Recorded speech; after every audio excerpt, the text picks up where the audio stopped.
Okay, so magandang araw po mga ka-super. Another tips, another day na naman po no, sa ating lahat. Sa mga hindi po nakakakilala, no, by the way, I'm Mr. Jason Ariel Andrade. Isa po akong HR Generalist Officer, Safety Officer, and also a former First Aider. No, una sa lahat, no, maraming salamat po no sa mga ka-super natin na walang sawang sumusuporta sa ating HR Learning Series. Yan. So maraming salamat din po no sa mga ka-super natin na nagdo-donate no para sa pagpapaganda po at patuloy na pag-improve ng ating vlog. No, so kung gusto niyo pong makatulong, no, maaari niyo pong i-scan ngayon yung aking GCash, Maya and AUB, no. And pagkatapos din po nitong ating video, yan ilalagay ko rin po yung ating mga details na para sa pagpapa-improve ng ating pagbablog. Yan. So kahit piso lang po, no, malaking tulong na po yan sa atin sa pagpapatuloy po ng paggawa ng mga HR and labor education videos. Yan. At syempre kung bago ka pa lang sa ating channel, no, huwag mo kalimutang i-like, i-share, and of course, i-subscribe para mas marami pa tayong matulungan ng mga empleyado. No, ngayong araw, sasagutin natin ang tanong ng maraming job applicants. No, bakit hindi ako natatanggap sa trabaho kahit marami na akong in-applyan? Yan. So, sasagutin natin yan, no, iisa-isahin natin. Bibigyan ko kayo ng mga tips, no, or ano yung mga, maling ginagawa natin. No, bakit hindi tayo matanggap-tanggap no kahit na marami po tayong in-applyan, no? So kung isa ka po sa mga nakakaranas nito, no, huwag kang aalis dahil isa sa mga 10 dahilan na ito na ang sagot, no? Pero syempre bago ang lahat, no, intro po muna tayo. Magandang araw po sa inyong lahat. Ako po si Mr. Jason Ariel Andrade, isang HR Generalist Officer, isang Safety Officer, and also a former First Aider. Ako po ay gumagawa ng mga video content patungkol sa tips sa trabaho, tips sa safety, tips sa first aid, at marami pang iba katulad ng pagtulong at pagbibigay ng serbisyo sa kapwa. A leader, a friend, and a servant. A proud member of Alpha Phi Omega Fraternity, samahan niyo po ako sa isang makabuluhang talakayan. Kung nais ninyo ng mga ganitong video content, huwag kalimutang i-like, i-share, i-subscribe, at i-click ang notification bell upang palagi kang updated sa ating mga videos. Tara at ating alamin, himayin at pag-usapan sa HR Ariel Superiel TV. Okay, so wag na po nating patagalin, no? Ano ba yung mga dahilan bakit hindi tayo matanggap sa trabaho kahit na marami tayong kumpanyang ina-applyan? So, number 1, no, hindi angkop ang iyong resume. No, so yung resume kasi, no, for me, parang tayo yan eh. Kung ano yung resume natin, parang nagre-reflect siya kung ano tayo. So, syempre, kung ang resume natin ay hindi updated, no? Kulang-kulang ang mga impormasyon, no? Mali-mali yung mga spelling, magulo ang format. Yan, maaring hindi ka matanggap, no? Kapag ikaw ay nag-apply sa isang kumpanya. So, ano ba yung tip natin, no? Syempre, unang-una, no, panatilihin nating malinaw. No, panatilihin nating maayos. And syempre, panatilihin nating updated ang inyong mga resume. Okay, so pangalawa, no, hindi tugma ang iyong qualification. So may mga trabaho na nangangailangan ng particular na edukasyon, karanasan, lisensya o kasanayan. So bibigyan ko lang po kayo ng example. For example, ang isang kumpanya ay kailangan ng driver. No, ikaw naman ay, for example, nag-a-apply ka pero hindi ka naman lisensyadong driver, wala ka namang driver's license. Hindi ka rin marunong magpatakbo ng sasakyan. No, so malaki ang chance talaga na hindi tayo matanggap, no, kapag ang ina-apply natin ay driver. So for example naman, ang ina-apply natin ay warehouse helper. No, sabihin natin hindi ka naman nakakabuhat, no? Kasi pag mga warehouse, more of mga lifting yan eh. Mga nagbubuhat ng mga iba't ibang mga bagay. So, as much as possible, dapat physically fit ka. No, kaya mong magbuhat ng mga kung ano-ano. So, mga ganun. So, for example naman, no, last example, for example, janitor. O, janitor yung ina-applyan mo. Tapos, hindi ka naglilinis sa bahay ninyo. Hindi ka marunong maglinis sa bahay ninyo. So, what more pa kaya sa ina-applyan po natin? So, as much as possible, dapat tugma po yung ina-applyan po natin based po sa ano po natin qualification. So for example ako, tinapos ko sa college ay HR. Yan. So syempre ang in-applyan ko HR din. So yun, natanggap ako. So most likely ganun. No, as much as possible dapat ina-align natin no, kung ano yung mga qualifications na hinihingi ng ating mga kumpanyang pinag-a-apply. Okay, so number 3, no, ito, yung number 3, medyo, marami akong na-experience na ganito kapag nagkakandak ako ng mga initial interview, final interview, yan. Yung mga late sa interview, no, alam naman po natin dito sa Manila, o kahit di sa Manila, no, traffic na talaga.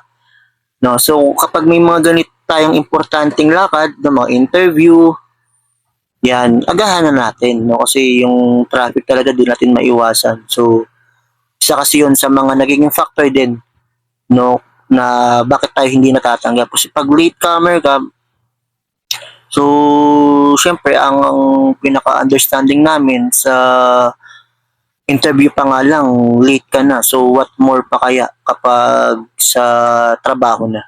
So, most likely ganun. Yan, so, ang pagiging late ay nagpapakita ng kakulangan sa disiplina at respeto sa oras. Yan. So, syempre, mga HR natin, mga busy rin yan.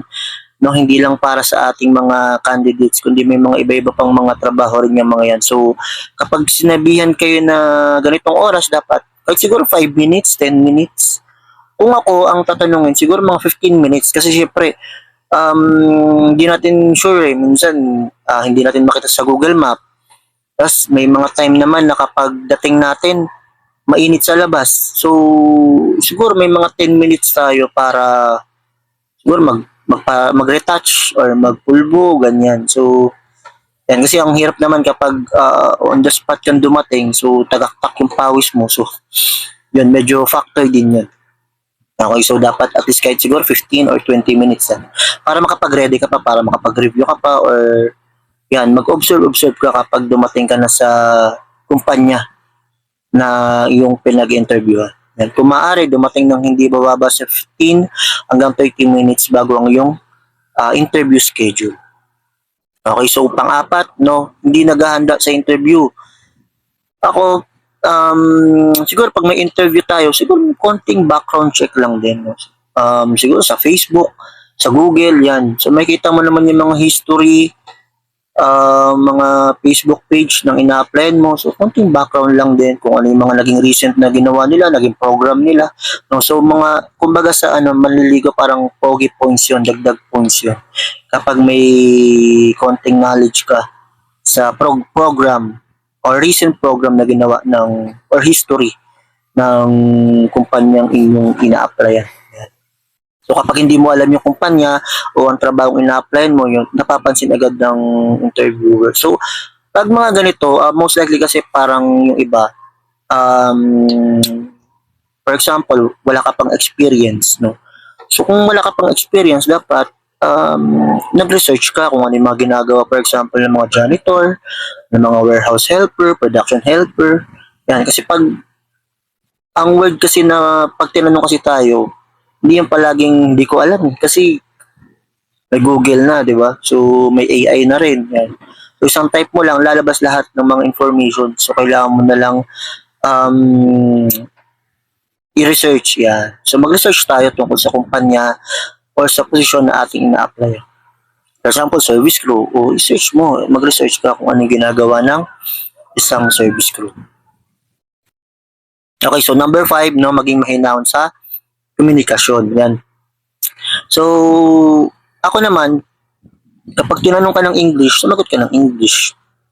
Kapag tinanong ka ng Tagalog, sumagot ka ng Tagalog.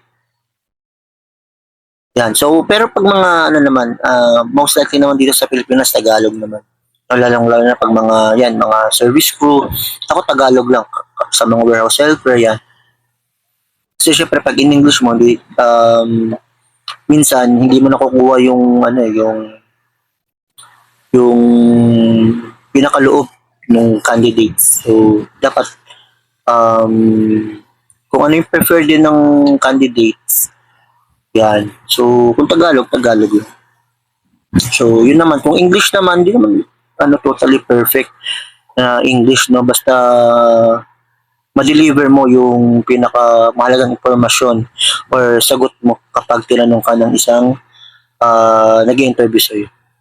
So, ang mahalaga naman, syempre, malinaw, no, maayos, magalang, at may mga kumpiyansa kang sumagot. Pag hindi ka sure, sabi mo, hindi ka sure. Oo, pero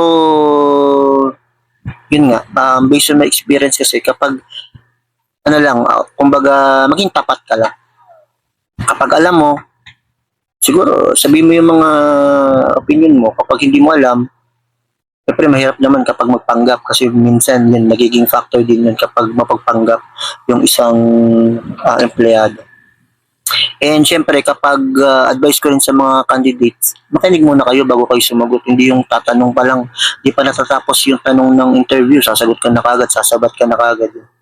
So don't worry naman kasi meron namang allotted time na ibibigay ang interviewer or ng HR sa inyo kapag kayo na po ang sasagot. So as much as possible, iwasan yung parang sobrang haba mo sumagot. No? So ako direct to the point lang ako. Kung ano lang yung tanong, yun lang yung sagot. So yun lang din ang may papaya ko rin sa inyo. So number 6, no, ito, negatibo yung pag-uugali. So marami akong na i-interview na ganito na parang lagi sila yung negative mindset yung ano palagi nila. So yun, iwasan yun kasi for example, di ba syempre maraming trabaho. So di natin alam, minsan yung iba nagsasabay-sabay na. So minsan kapag gano'n, dapat compose ka lang palagi. No, dapat unahin mo kung ano yung pinaka-importante, hindi yung dumating lahat ng mga trabaho ano ba yun, ang daming trabaho para negative kagad yung tingin mo doon sa trabaho. Actually, ano siya good stress. Yan. Kasi kaya nga tayo maraming trabaho, meaning maganda yung kumpanya na ating napasukan. Yan. So, be positive lang palagi. So, isa sa mga pinakamalaking pagkakamali ay ang paninira sa dating employer. Iwasan niyo yun. Oo, hindi naman porque siniraan mo yung dating mong employer, aangat ka na doon sa bago mong employer. Hindi po ganun. Kasi pag ako, based on my experience or understanding din, kapag siniraan mo yung dating mong employer, malaki rin yung chance na baka sirahan mo rin kami. So, parang ganun. Kasi unang-una, wala namang perfectong employer. No, lahat naman may mga... Pero the end of the day, no, nakikita mo sa employer mo, nakikita ng employer sa'yo na ginagawa ninyo yung best ninyo na para masolusyonan lahat ng mga problema dumarating sa inyo. Kasi yun nga, hindi naman palaging smooth, hindi naman palaging maganda ang takbo ng trabaho. No, so yun nga, minsan may mga hindi natin maiwasan. May mga fortuitous event, may mga COVID minsan, yan, may mga na based on my experience din before. So the end of the day, no, naitawid namin ng management, ng mga empleyado, no. So yun, teamwork lang palagi. Teamwork ang palagi nagpapanalo sa isang kumpanya. No? So between the employer and the employee.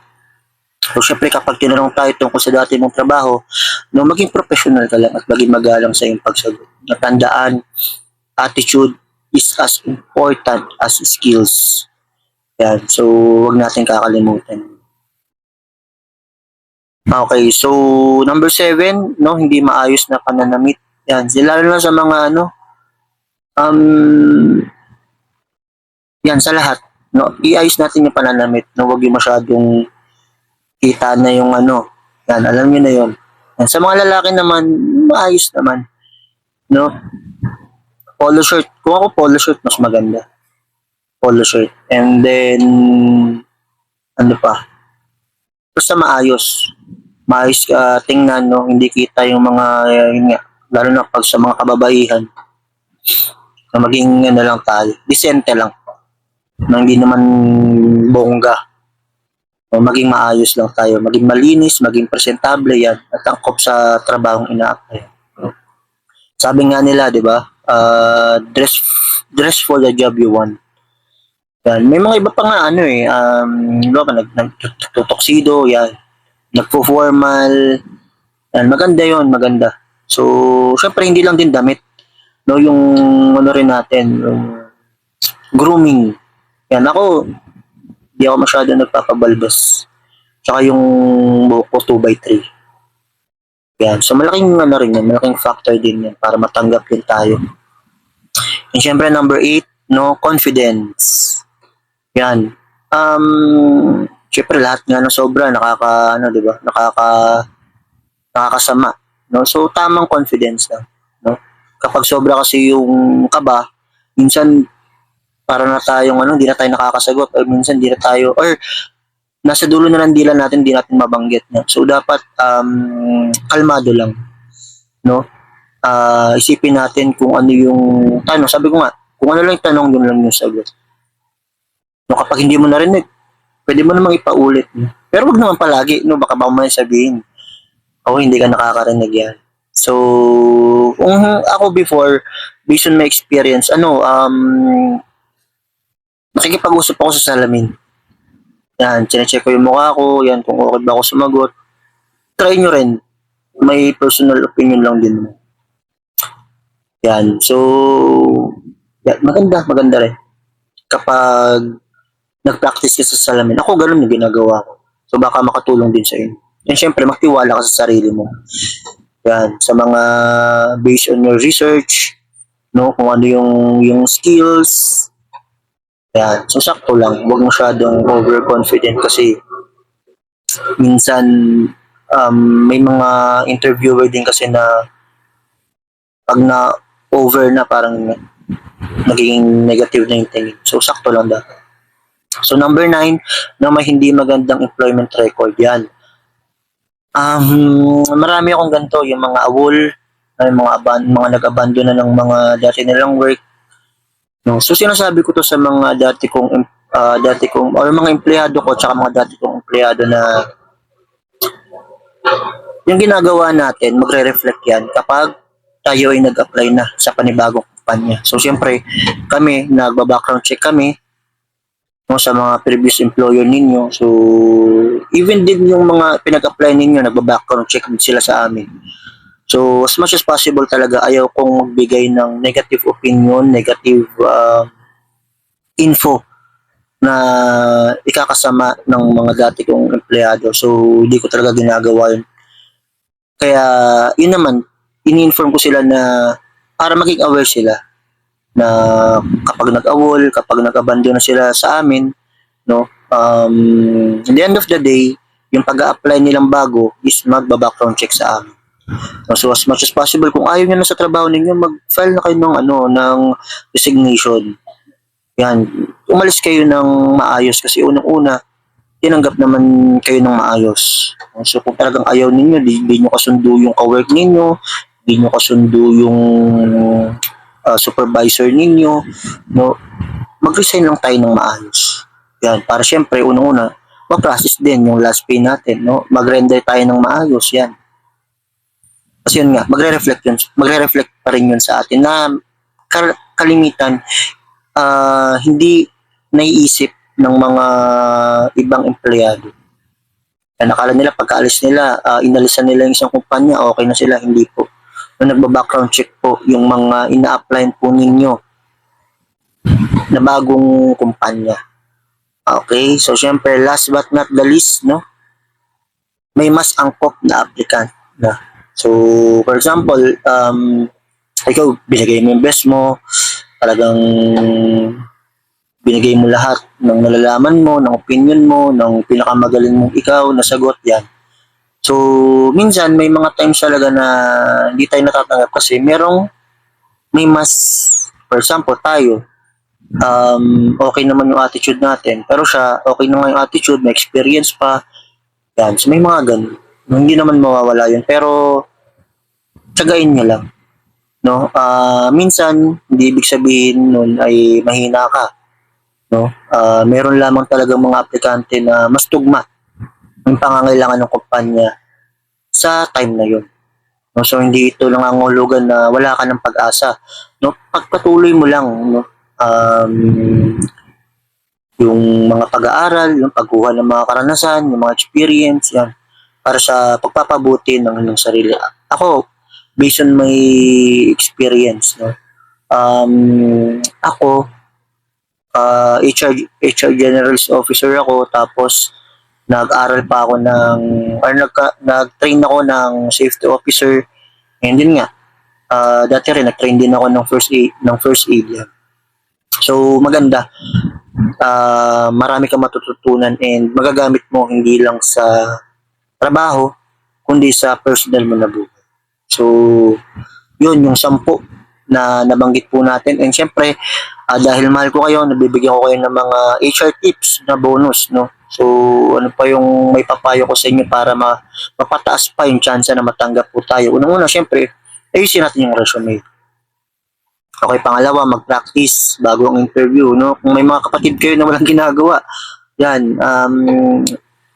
practice lang, practice. And yun, sabi ko nga kanina, di ba, dumating ng mas maaga, no, maging magalang sa lahat ng mga makakasalamuhan natin kahit sa pinakamataas hanggang sa pinakamababa na posisyon. Yan, and no, next is mag-follow up pagkatapos ng interview. No, meaning kasi noon parang nagiging ano tayo, interesado tayo, no, dun sa kumpanya na ating pinag-interview.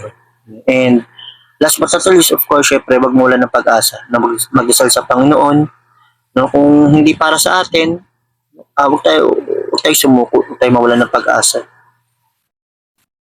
Okay, so ano bang aral natin ngayon ng mga ka-super? Tandaan natin, ang pagtanggi ay hindi katapusan ng iyong pangarap. So, kung na-reject man tayo, di man tayo natanggap, no? Di pa naman end of the day. Di pa naman end of the world, no? Galingan mo kinabukasan. No, minsan paghahanda lamang ito ng ating Panginoon para sa trabahong tunay na nararapat sa atin. No, bawat rejection may bagong aral. Bawat kabiguan may bagong oportunidad sa atin na naghihintay. Kaya patuloy lang tayong magsumikap, matuto at syempre huwag susuko. No, so ano yung kasabihan natin, no, ang tagumpay ay hindi nasusukat sa dami ng iyong pagkabigo, kundi sa dami ng beses na bumangon ka at muling sumubo. Parang sinabi ni Balakid, sabi niya, anong sabi niya? Wala to sa lalim ng pagkadapa. Ito ay nasa taas ng pagbangon. So parang ganun.